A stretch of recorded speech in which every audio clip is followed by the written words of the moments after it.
Тыңдаңыздар, босқа қарап тұрмаңыздар. Наурыз тойы басталды, көрген жерде армандар, көрмегендер армандар. Қызықтан бос қалмаңыздар.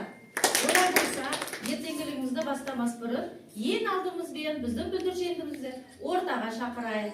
Қарсы алайық.